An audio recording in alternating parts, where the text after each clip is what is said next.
आज अब हिंदी विषय के बारे में चर्चा करेंगे।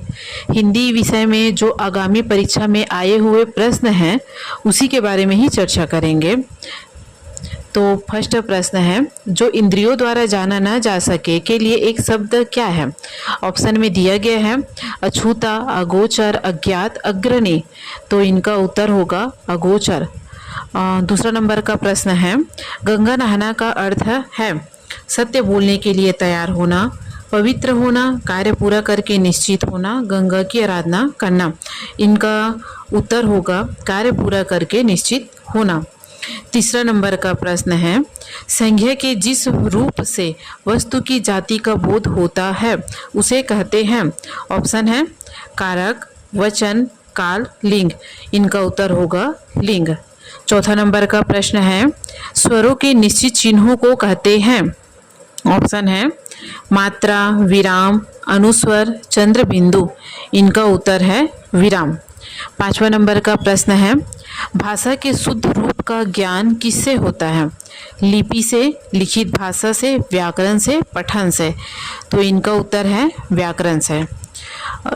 छठवां नंबर का प्रश्न है, ईश्वर करे सब स्वस्थ रहे कौन सा वाक्य है? इनका ऑप्शन है संकेतवाचक, इच्छावाचक, प्रश्नवाचक, संदेहवाचक। इनका उत्तर होगा इच्छावाचक।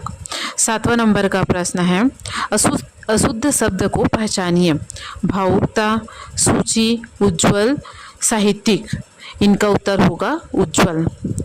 आठवां नंबर का प्रश्न है, लोटा शब्द है तत्सम, तद्भव, विदेशी, देशज। इनका उत्तर होगा देशज। नौवां नंबर का प्रश्न है, आजीवन कौन सा समास है?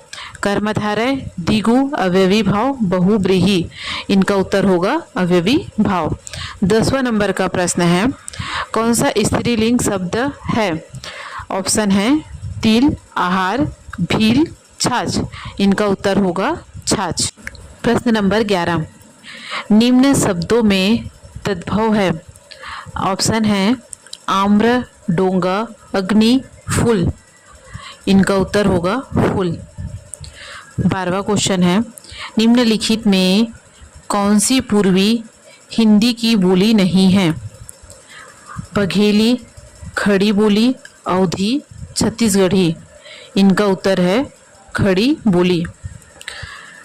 13वां प्रश्न है, हिंदी में ऐसे अनेक शब्द प्रयुक्त होते हैं जिनका उच्चारण मात्रा या वर्ण के हल्के हेरफेर के सिवा प्रायः समान होते हैं किंतु अर्थ में भिन्नता होती है, उसे कहते हैं तत्सम शब्द, संकर शब्द, विलोम शब्द, समुच्चरित, प्रायः भिन्नार्थक शब्द।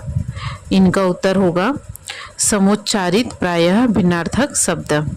14 नंबर का प्रश्न है, गंगोर्मी में प्रयुक्त संधि का नाम है।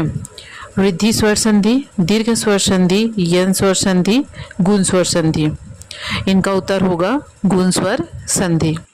15 नंबर का प्रश्न है, जो लोक में संभव न हो वाक्यांश के लिए एक शब्द कौन सा है? लौंगिक, अलैंगिक, अदृश्य, अपारदर्शक। इनका उत्तर होगा अलैंगिक। गवैया शब्द में कौन सा प्रत्यय लगा है? एया, वया, इया, अ। इनका उत्तर होगा वया। 17 नंबर का को प्रश्न है, अध्यक्ष शब्द में कौन सा उपसर्ग लगा है? अभी, अधि, अति, अप। इनका उत्तर है अधि। 18 नंबर का प्रश्न है, पर्वत का पर्यायवाची शब्द है। भूधर, रत्नाकर, अंबर, जलधर। इनका उत्तर है भूधर। 19 नंबर का प्रश्न है, अक्कल पर पत्थर पड़ना मुहावरे का अर्थ है शर्मिंदा होना, मूर्ख बनना, संकट मोल लेना, बुद्धि भ्रष्ट होना। इनका उत्तर है बुद्धि भ्रष्ट होना। 20 नंबर का प्रश्न है, निम्नलिखित वाक्यों में से शुद्ध वाक्य है। यह कविता अनेक भाव प्रकट करती है। मैं गाने का कसरत कर रहा हूँ, एक प्रैली प्रचंड हुंकार हुआ, यह काम आप पर निर्भर करता है। इनका उत्तर है यह कविता अनेक भाव प्रकट करती है। 21 नंबर का प्रश्न है, अनुग्रह का विलोम शब्द है। उपेक्षा, दुराग्रह, विग्रह, अनाग्रह। इनका उत्तर होगा विग्रह। 22 नंबर का कोई प्रश्न है, आँख का अंधा नाम नयन सुख लोकोक्ति का अर्थ है। मूर्खों में कुछ पढ़ा लिखा व्यक्ति, गुण के विरुद्ध नाम होना, अपनी बुराई नहीं दिखती, मूर्ख धनवान। इनका उत्तर होगा गुण के विरुद्ध नाम होना। इस नंबर का क्वेश्चन है, उत्तर मध्यकाल का दूसरा नाम है।